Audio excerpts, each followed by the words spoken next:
Siapa yang tak kenal dengan ulama karismatik yang satu ini dari tanah Banten?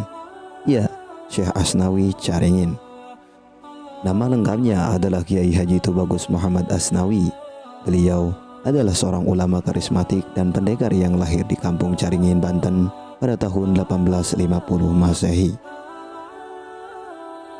Beliau juga dikenal sebagai ulama yang gigih menentang penjajah Belanda, dan juga beliau mengorganisir para jawara Banten untuk menentang penjajahan.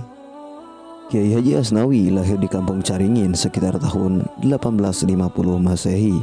Ayah beliau bernama Abdurrahman dan ibunya bernama Ratu Sabiah dan merupakan keturunan ke-17 dari Sultan Ageng Mataram atau Raden Fatah. Banten yang terkenal dengan jawara-jawaranya yang memiliki ilmu kanuragan tinggi dan dahulu sangat sadis dan dapat ditaklukkan berkat kegigihan dan perjuangan Syekh Asnawi.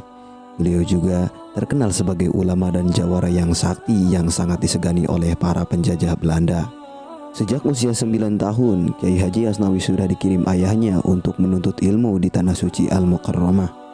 Di sana juga beliau berguru kepada Syekh Nawawi Al-Bantani bersama santri-santrinya asal Indonesia, di antaranya Syekh Khalil Bangkalan Madura, Hadratus Syekh Kiai Haji Hasyim Asy'ari, dan lain-lain. Selain belajar ilmu agama, beliau juga belajar thariqah kepada Syekh Abdul Karim Danara, ulama asal Banten yang bermukim di Mekah. Setelah menuntut ilmu bertahun-tahun di Tanah Suci, Kiai Haji Asnawi pulang ke kampung halamannya pada tahun 1870. Untuk mengamalkan dan menyebarkan ilmunya, beliau mendirikan pesantren di kampung tersebut. Pesantren tersebut dikenal dengan ilmu fikih, tasawuf, dan ilmu bela diri. Ketika Gunung Krakatau meletus, beliau beserta keluarganya selamat dengan mengungsi ke kampung Murui Menes. Sayang, seluruh pesantrennya di kampung Caringin hancur lebur. Ketika kembali lagi ke kampung halamannya dari pengungsian, beliau membangun ulang pesantrennya serta mendirikan masjid yang diberi nama Masjid Agung As-Salafi. Arsitektur Masjid Salafiyah merupakan campuran dari unsur lokal dan luar. Unsur lokal terlihat dari atapnya, sementara unsur luar terlihat dari bentuk jendela dan pintu dengan ukuran relatif besar, dan juga pilar-pilar yang mengelilingi masjid. Konon, kayu untuk masjid tersebut dibawa oleh Syekh Asnawi dari Kalimantan. Sebelumnya, kayu tersebut tidak bisa ditebang. Kalaupun bisa ditebang, pohon tersebut muncul kembali. Setelah berdoa, pohon itu bisa ditebang dan dibawa ke Caringin.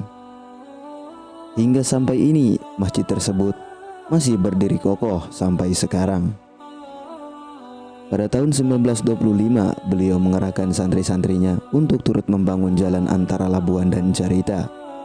Karena memimpin pemberontakan pada tahun 1926, beliau dan keluarganya dipenjara pemerintah kolonial Belanda. Mula-mula dipenjara di Tanah Abang, Jakarta, kemudian dipindahkan ke Cianjur. Selama di pengasingan, beliau tetap berdakwah dan mengajarkan thariqah kepada masyarakat Cianjur. Kecintaan akan perjuangan terhadap ilmu agama melalui pesantren, penjara tidak membuatnya jera. Dari dalam penjara, Syekh Asnawi meminta dua orang cucunya yang kakak beradik, yaitu Kiai Haji Tubagus Muhammad Muslih dan Kiai Haji Tubagus Ahmad Maimun, untuk membangun dan meneruskan kembali pesantren Caringin pada tahun 1930. Pada tahun 1931, Syekh Tubagus Muhammad Asnawi bebas dari penjara. Kemudian pada tahun 1937 beliau wafat dan dikebumikan di Masjid As-Salafiyah. Hingga sampai ini makam beliau tak pernah sepi dari para peziarah. Wallahu a'lam.